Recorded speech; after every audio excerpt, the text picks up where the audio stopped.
মুর্শিদাবাদের হিরাজিলের পাশেই রয়েছে জামা মসজিদ। আজ আমি এই জামা মসজিদের পুরো বিবরণ এই ভিডিওর মাধ্যমে তুলে ধরব।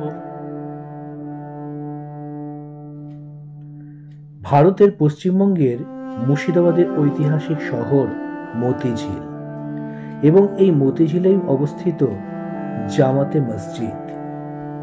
জামাতে মসজিদের ঠিক সামনেই রয়েছে নবাব আলীবর্দী খাঁয়ের বড় জামাই এবং ঘসেটি বেগমের স্বামী নওয়াজেশ মোহাম্মদ খাঁয়ের সমাধি।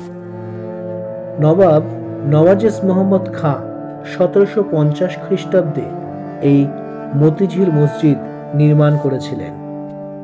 মতিঝিল মসজিদ বা জামে মসজিদ কালা মসজিদ নামেও পরিচিত। এই মতিঝিল মসজিদে সিরাজউদ্দৌলার দাদু আলীবর্দী খাঁ নিয়মিত নামাজ পড়তে আসতেন এবং দাদুর হাত ধরে ছোট্ট সিরাজও মতিঝিল মসজিদে আসতেন।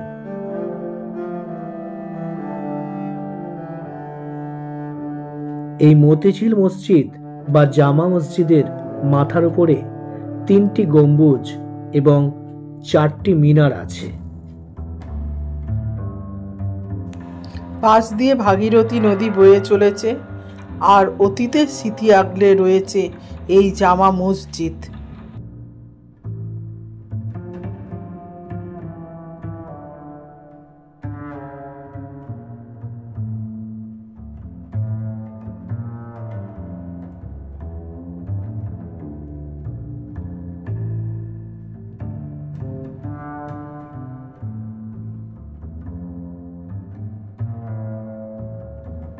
মসজিদের গায়ে ফুলপাতা নকশাগুলি অনেকখানি যেন ক্ষয়ে গিয়েছে।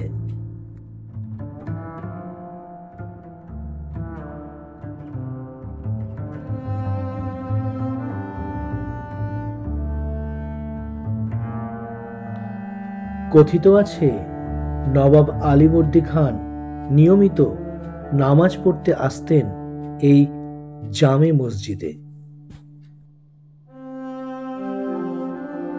পশ্চিমবঙ্গের জাতীয় গুরুত্বের স্মৃতিস্তম্ভের তালিকা অনুসারে মতিঝিল জামে মসজিদ একটি ASI তালিকাযুক্ত স্মৃতিস্তম্ভ।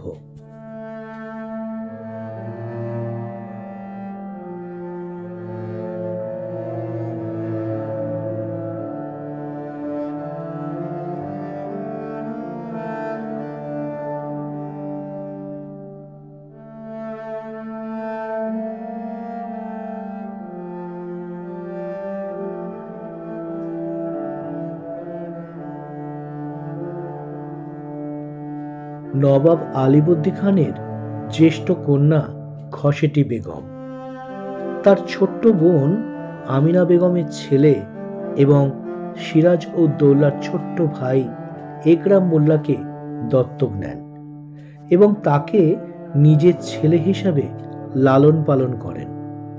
একরাম মোল্লা অল্প বয়সে মারা যান।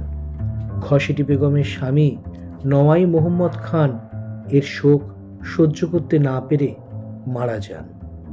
তাদের দুজনকেই জামে মসজিদের প্রাঙ্গণে দাফন করা হয়।